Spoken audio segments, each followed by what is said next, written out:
2020 is an opportune moment to focus on feminist foreign policy, since it marks the triple anniversary of important milestones: 25 years for the Beijing Platform for Action, 10 years for the UN Security Council Resolution 1325 on women, peace and security, as well as 5 years for the Sustainable Development Goal 5.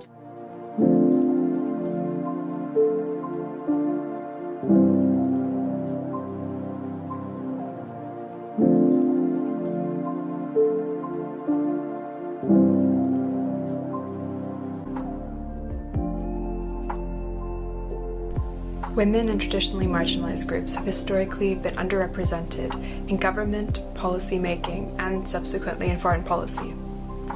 This has led to foreign policies that traditionally neglect the interests of these groups, ultimately increasing and reinforcing pre-existing gender inequalities and power orders. Today, with the global system reeling in the context of environmental catastrophes, staggering levels of inequality, conflict and confrontational political leadership, the demand for a transformative and more inclusive foreign policy is increasing rapidly. 2020 is an opportune moment to focus on feminist foreign policy, since it marks a triple anniversary of important milestones: 25 years for the Beijing Platform for Action, 10 years for the UN Security Council Resolution 1325 on women, peace and security, as well as 5 years for the Sustainable Development Goal 5 on gender equality and women's empowerment.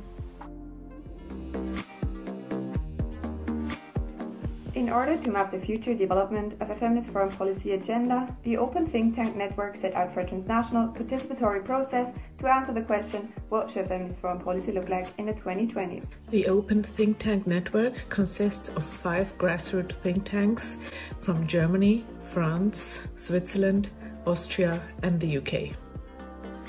We are a large international community of young volunteers and foreign policy enthusiasts working on making foreign policy more inclusive.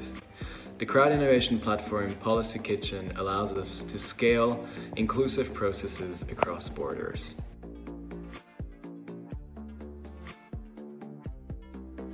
We organized 7 virtual workshops and published an open call for ideas. Our activities attracted an international audience we could never have reached with physical formats alone.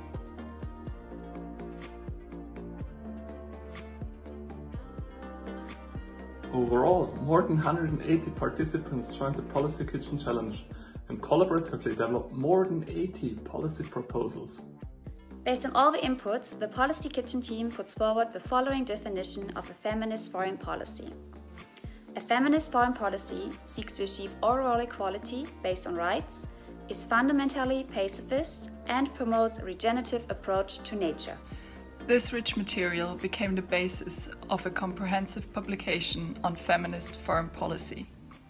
5 broad themes emerged from these ideas: intersectionality, representation and methodology, physical and mental safety and autonomy, environment and climate change, peace and security, and trade, economy and informal work.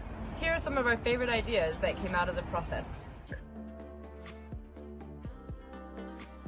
Making foreign policy durable through a feminist approach. Various intersecting forms of discrimination need to be considered in everyday policy-making processes.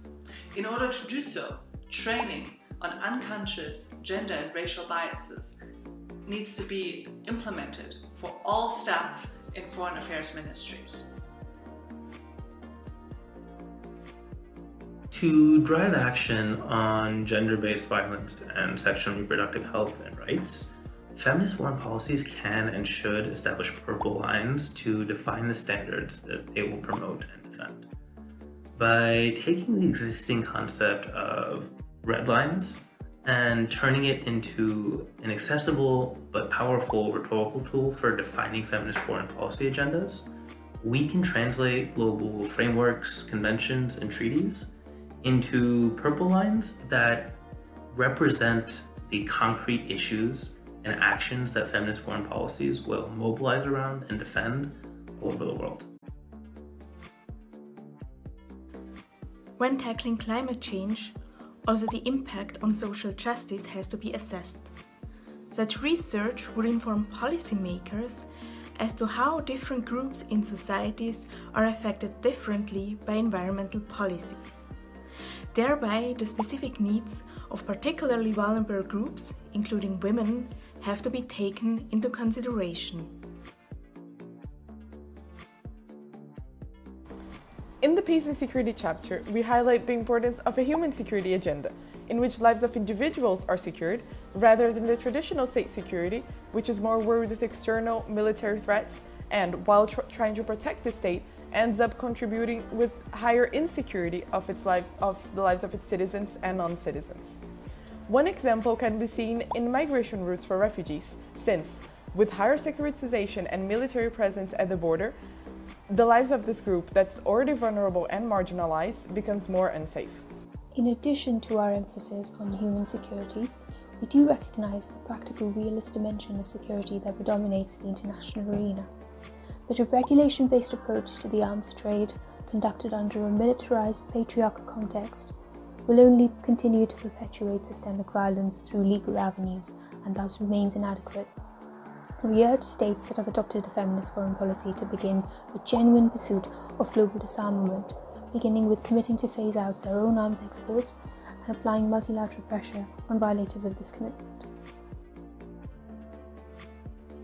To ensure gender equality in trade and foreign direct investment, states should incorporate the voices of women's intersectional organizations in global economic governance, especially from the Global South, in relevant governance institutions and summits. This could, among other things, entail a reform of the WTO to include a standing civil society advisory board. To tackle unpaid care work, we need to promote the engagement of men and boys and raising awareness about the need for care work redistribution at the international policy level. Curious to dive deeper? This publication will be launched early December and will be available for download on policykitchen.com and openthinktank.org.